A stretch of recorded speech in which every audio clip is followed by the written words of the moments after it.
একদিকে মদন মিত্র, একদিকে নীতিশ কুমার, আর এই দুইজনের মধ্যে পার্থক্যটা দেখবে। একদিকে মদন মিত্র বলেছে ভগবান রামচন্দ্র ছিলেন মুসলমান, আর এদিকে নীতিশ কুমার হিজাব ধরে টান দিয়েছে। কথাগুলো কিন্তু বুঝবে।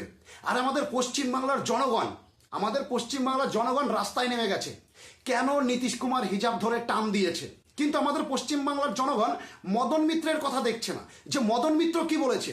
তখন তারা কোনো আন্দোলন করছে না, কোনো বিরোধিতা করছে না।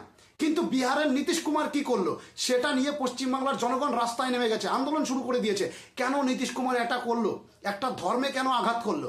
আর এদিকে যে মদন মিত্র আমাদের ভগবান শ্রী রামচন্দ্রকে অপমান করলো, বলল ভগবান রামচন্দ্র একজন মুসলমান, কিন্তু তবু আমাদের পশ্চিমবাংলার হিন্দুদের কোনো অসুবিধা নেই, কোনো অসুবিধা নেই।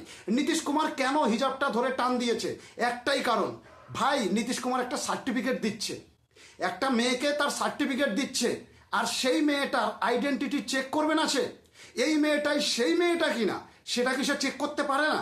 তার অধিকার নেই। নীতিশ কুমার আগেই মেয়েটাকে বলেছে যে বোরখা হাটাও, হিজাব হাটাও, কিন্তু মেয়েটা হাটায়নি। তার আইডেন্টিটি চেক করতে হবে না? দেখা গেল সার্টিফিকেট নেওয়ার জন্য অন্য কোনো মহিলা এসেছে, এটাও তো হতে পারে। তবে নীতিশ কুমার কি ভুলটা করেছে, কি ভুলটা করেছে আমাকে বোঝাও। আর এদিকে যে মদন মিত্র ডাইরেক্ট অপমান করছে আমাদের হিন্দু ধর্মকে, সনাতন ধর্মকে, কিন্তু আমাদের বাঙালিদের এতে কোনো অসুবিধা নেই। আমাদের বাঙালিরা একটা কথাও বলছে না, রাস্তায় নামছে না, কেউ রাস্তায় নামছে না। অথচ নীতিশ কুমার কি করেছে সেই কারণে রাস্তায় নেমে গেছে, আন্দোলন শুরু করে দিয়েছে। নীতিশ কুমারের ক্ষমা চাইতে হবে। আরে ভাই, মদন মিত্রকে আগে ক্ষমা চাওয়া, আগে মদন মিত্রকে ক্ষমা চাওয়া, তোদের প্রিয় নেতাকে আগে ক্ষমা চাওয়া, তারপর বিহারের নেতার কথা ভাবিস ভাই, তারপর বিহারের নেতার কথা ভাবিস। আগে পশ্চিমবাংলার নেতার কথা ভাব, পশ্চিমবাংলার নেতা বলেছেটা কি না। পশ্চিমবাংলার বাঙালিদের হিন্দু ধর্ম নিয়ে, সনাতন ধর্ম নিয়ে কোনো অসুবিধা নেই, কোনো অসুবিধা নেই। কিন্তু যখনই আল্লাহর কথা আসে, যখনই মসজিদের কথা আসে, তখনই পশ্চিমবাংলার আন্দোলনকারীদের মনে আগুন জ্বলে ওঠে যে এবার আমাদের আন্দোলন করতে হবে, এবার আমাদের আন্দোলন করতে হবে।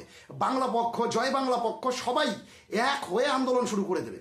কিন্তু মদন মিত্রর বিরুদ্ধে আমি দেখলাম না একটা কেউ কোনো কথা বলল, কেউ কোনো কথা বলেনি, আর বলবেও না। কেন না?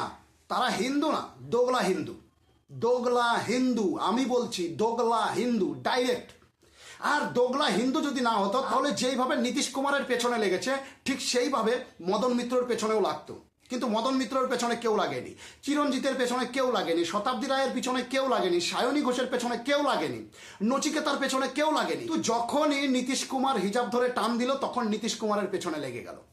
এটাই হচ্ছে পশ্চিমবাংলার সভ্য বাঙালি সমাজ, এটাই বোঝে, এর চাইতে বেশি কিচ্ছু বোঝে না।